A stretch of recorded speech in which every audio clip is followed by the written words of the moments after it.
Thanks for allowing me to present at this Utah Tech University Symposium. This is my uploaded document for my PowerPoint, so you can go back and look at and stop it wherever you need to capture any of the QR codes within the PowerPoint presentation. So this ad, "We Stop Zipliners So You Won't Have to," came out in the Adventure Park Insider magazine. It could have read, "We Stop Zipliners So Trees Don't Have to." So the Zipline standards are changing. What are the standards?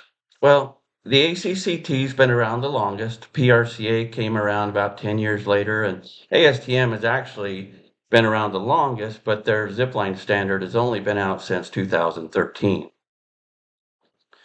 So the ACCT has had this little sentence in their standard for about a decade, in excess of 6 miles per hour. But there's several problems with a zipline that say 6 miles an hour.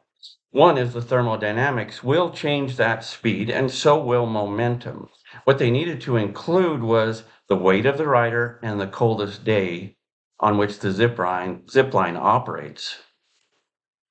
So this was kind of a frustrating day for me. It was my birthday, and two, it was a bogus stuff coming out from the ACCT about gravity braking taking care of the problem. They also compared zip lines with automobiles. Automobiles have emergency brakes, zip lines don't. It was ludicrous. So I was furious and I fired off a rationale to the ACCT, PRCA, and ASTM that changed the industry's mind on zipline braking, or at least I think it did. And so when Brian contacted me in July of 2023 and said, "Are you going to be at the Denver conference?" He also included that it was my rationale that sent all the zipline standards back to the drawing board because I knew what I was saying was true and braking related accidents are still dominating and we needed to do something about it.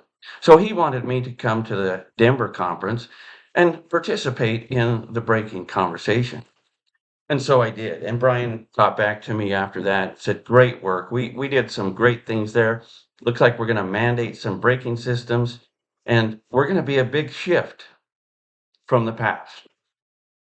And so also that year, I went to IAPA Orlando. Now, that's the biggest gathering of attractions, amusement rides, you name it. I mean, there was people from Disney, Universal, Six Flags, SeaWorld. I mean, you're talking big deal. And I went to a luncheon on November 15th, a 2-hour lunch presentation where these defense attorneys were complaining about third-party backers helping personal injury attorneys and hedge funds jumping in to bet against the insurance companies.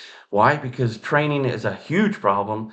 And if we don't fix the training problem as well as the braking problem with zip lines, we're going to be seriously in trouble. And so gravity brakes and hand braking has been around for decades. In fact, I asked Google, I said, "What's the most common brake?" "A leather glove." Well, in the standards, there is nothing that says a participant has to stop themselves. You might tell them that at your zip line, but it's not in the standards. What if that participant has a heart attack, panics, doesn't see the tree with the whatever ribbon, and that they had to start gripping the brake system to slow them down? And how do they know how hard they can grip? How do you know if they have carpal tunnels? You don't. The entropy of zipliners is why we need emergency brakes on every zipline. And so acceleration and gravity go together, not gravity braking. That's an oxymoron. And so in 2020, Granite Insurance predicted, in 2023, Granite Insurance predicted that zipline accidents would double from their 2016 numbers. And at that time in 2020, when they presented those 2016 numbers after the statute of limitations had ran out, there were 6 to 7 accidents per 100,000 zipliners. They also said that half were braking related, more than half actually. And so I thought to myself, I can do this. I fix this problem. And then they're doubling their insurance was really crazy. I mean, they predicted to double. So in 2010, Park City Mountain Resort contacted my company, AA Machine and Welding, and asked me to build a zipline trolley that was capable of 60 miles an hour and stop people safely. And we did. In fact, this zipline was built to an 8-to-1 factor of safety. The trolley was fail safe, and we had an emergency brake spring system like you see here in this picture on the left.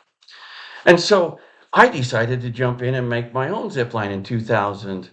I brought some mayors from around Utah County, Spanish Fork mayor, Salem mayor, all these mayors came in and rode my zipline. So after earning my engineering degree, all of a sudden I started getting calls to become a zipline expert, witness, and investigate accidents. And this was my first one. Are zip lines dangerous? Well, I know, and they are if you don't have emergency brakes. It'd be like driving a car without an emergency brake. I mean, granted, nowadays with the new stuff, yeah, but think about this. Orange ribbons that are tagged for removal in an attraction area need to be removed. They are a danger. You never forget reading your first autopsy. Lisa Lamb's family never planned a trip to the morgue on their vacation that started May 20th, 2016.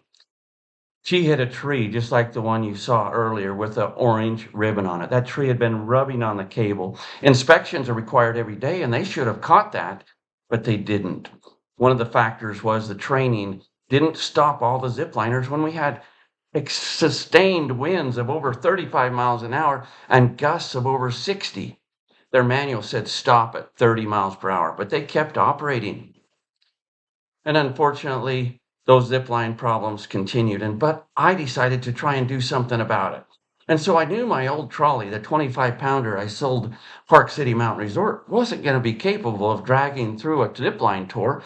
People wouldn't want to do it. So I developed this little 3-pound passive braking trolley. The brake runs on top of the cable, and I'll show that to you now. Emergency brakes. Spring arrays have safely stopped zipliners for decades. You need something. I mean, ziplines are dynamic. They change regularly with temperature, and your mass of your rider makes a big difference. So we also had a spring system we put on Park City Mountain Resort, but we knew that one wouldn't work well for these zipline tours. And so this spring that you see here in front of me, and I'll demonstrate, has multiple compression rates. This was a unique product that I developed back in 2018 and 19. So if you want to know more about our braking systems, take a look at our patents, what we've done in the industry.